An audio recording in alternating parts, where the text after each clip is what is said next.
I'll just go straight at two issues before I finish, ladies. One of those is education.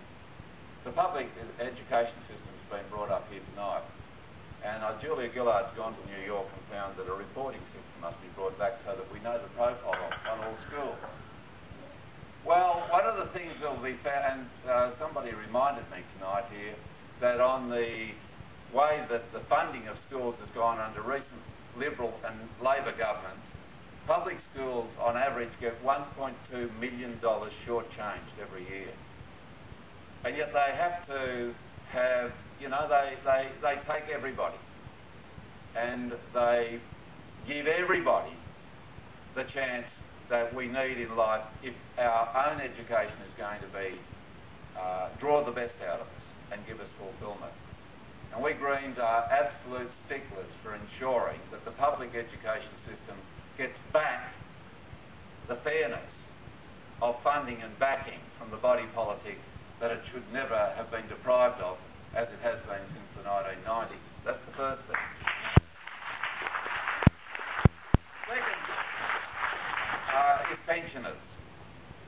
We Greens have been running a strong campaign for some years now for justice for pensioners, when, as with so many of these issues, you just couldn't get it on the agenda. But I got a letter from a lady a little further north up the coast here, which really ticked this off. And she said, "Here's my, dear Senator Brown, here is my budget," in her own handwriting. And when she got to the meat cabinet in the supermarket, I have a look in there and have to pass on. And then she wrote, and down the bottom, "And it would be very nice if I had some money left." The rent's quite high where she was living, and she'd been there for a long time, but up it has gone. "I hope I'll have a few dollars to buy some Christmas presents for my grandchildren." But she couldn't go to the pictures.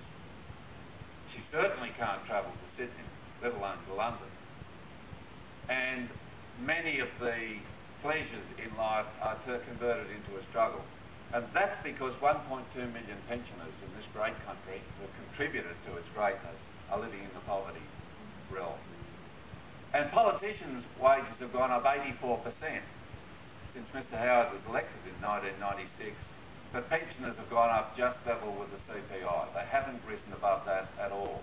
And we've been saying, well, wouldn't it be good if the $3 billion that went to the top bracket income earners in the tax cuts was instead went across to pensioners and they got $30 a week extra, take it up from 273 to 303.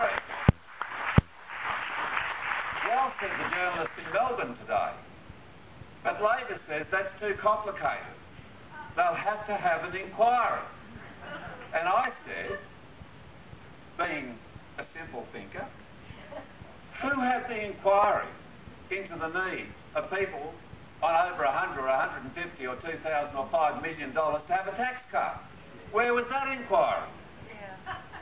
Oh no, you can't give pensioners a tax cut, not even single pensioners, really struggling in particular. Can't give them a tax cut, we'll have to have an inquiry. The one thing I do know out of this is we will persist and they will give pensioners a pay increase by the budget of next year. I feel very strongly about that. How big it will be, I don't know.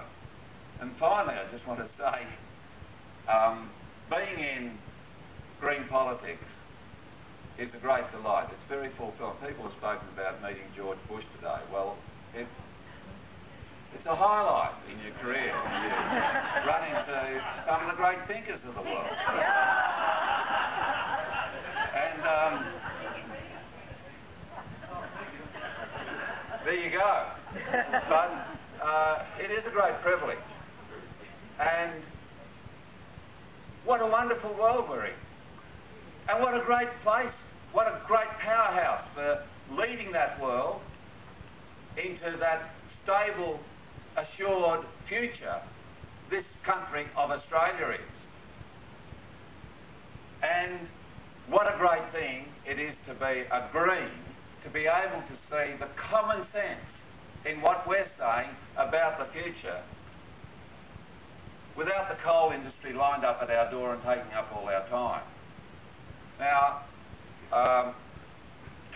Susie's a wonderful friend of mine, deserves great support in the coming couple of weeks until this election. If you can help with a donation, please make sure you give it to her. I think $1,500 is tax deductible under the latest Howard moves that's going to be abolished very shortly. So there's no donations are tax deductible. So this might be the last election where that happens. We need people on polling day to hand out how to vote and to make sure every polling booth in the electorate is covered. And people writing letters to the papers, ringing callback, radio, talking to neighbours, talking about it in the start. This is a wonderful democracy. And it's so incredibly important that we give it better exchange, better representation, and a louder voice, not just for those who are coming after us, but for all the realm of life on this earth besides ourselves. And I thank you, Susie, for being the candidate. I thank you, all of you, who helped get us together here tonight. And I'm just delighted to be back in Port Macquarie, and I wish you well in these exciting few weeks when the eyes of the nation will be on Lyne. Thank you, everybody.